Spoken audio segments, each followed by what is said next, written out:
lose a lot of New Yorkers. Oh, you want me to say? Okay. I mean, a lot of New Yorkers don't show up because, you know, it's still a pretty wealthy place. And most of the people here are really career-minded and aggressive in terms of what they're doing with their lives.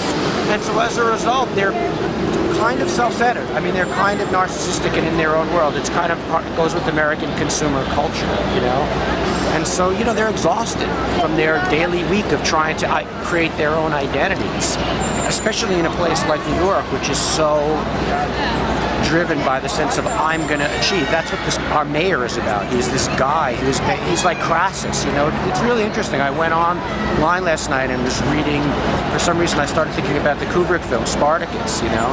And when you actually go to like the Wikipedia entries of the story of Spartacus and Crassus, who was his kind of main adversary, it's shocking how similar the history. It's almost like the same history. Crassus he was one of the richest men in Rome who basically wanted to have power strictly because of his desire for fame and attention and recognition.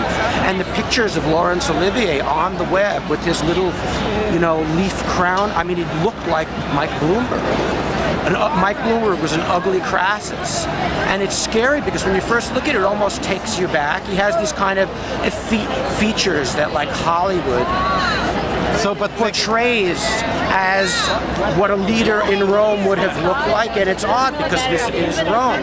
And you know, it took a long time, even in Rome, for those kinds of rebellious things to evolve, and they came and went over hundreds of years. You know, and so that's why it's not taking place in New York right now. Well, the thing is, but it is, you know, that's the thing. It is taking place underneath the surface of things because, again, I think when you see interviews like I saw last night with Sean Penn on CNN, and I'm not into celebrity culture anymore, and I think this isn't about celebrity culture. It is about like regular people doing things, but there are still certain people who've earned the respect of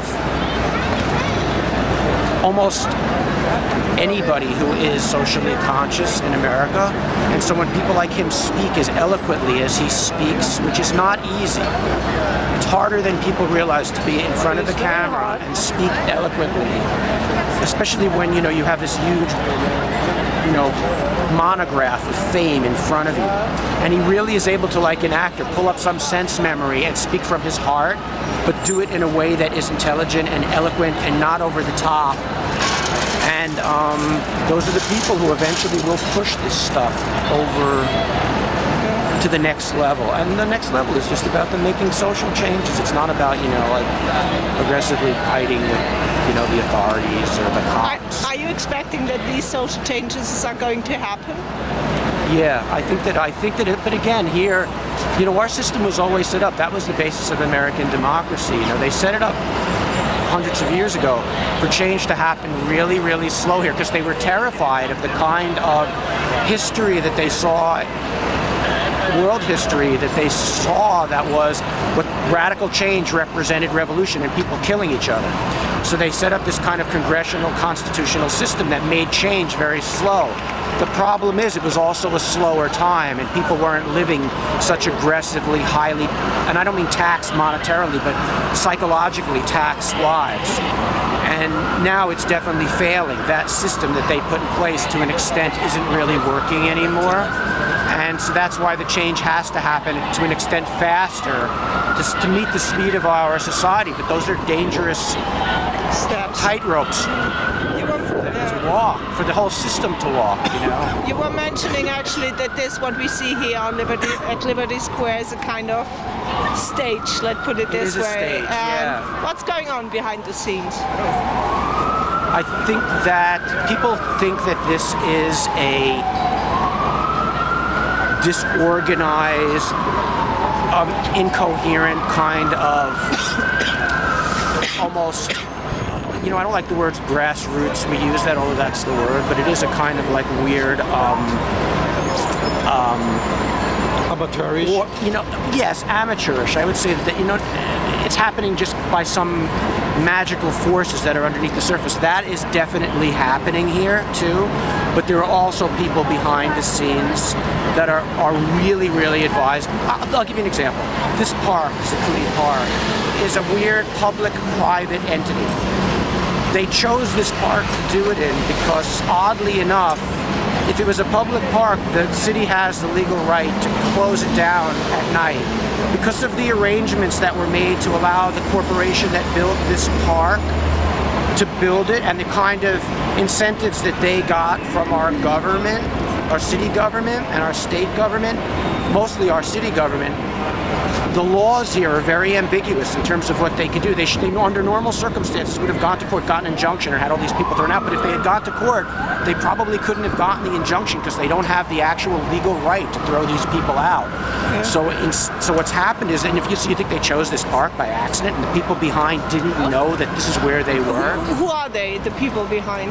Well, I think, there's a lot of academics and intellectuals. These are kids. I heard some of the kids interviewed on, I don't know, it was Los Angeles National Public Radio show. I don't remember the names of the two of them, but they were 21-year-old college students, and they were so unbelievably referenced and articulate and aware. Their historical references, the things that they were talking about, surprised me. They interviewed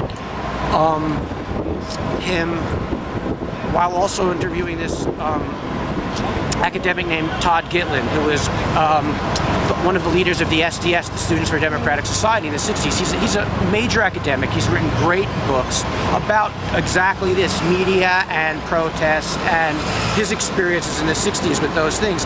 And this young guy, in a weird way, ran circles around Todd Gitlin, and he's 21 years old. But if you think, again, he's not talking to Todd Gitlin and people like Todd Gitlin, I think that it would be probably you're not really understanding that they are.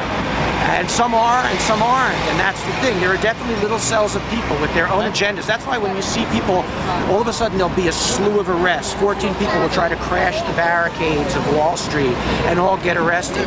Yeah, that little cell of people are doing what they're doing, and they're probably not doing it in coordination with the people there. But weirdly enough, there is a kind of odd coordination in this kind of aggressiveness and then backing off, and an aggressiveness and backing off. And I think there is a model here that probably should be looked at. Especially, it was basically kickstarted by Adbusters. Right. Well, who is Adbusters? Well, Adbusters is amazing. I mean, those guys are like, they're a counter-propaganda magazine that kind of takes,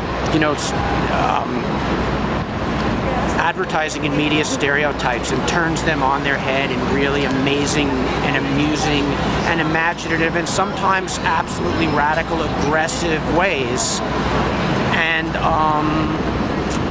they, again, like I'm saying, that this kind of swirl of ideas is floating in the mix, and the people who are really, really deeply involved in the central core of what's going on here are not unintelligent. That doesn't mean they're not going to make mistakes. It doesn't mean that this thing won't ebb and flow and fade and then get larger. A lot of it depends on how the authorities try to handle it. And again, if they aggress it, they're going to aggress it into a much larger conflagration.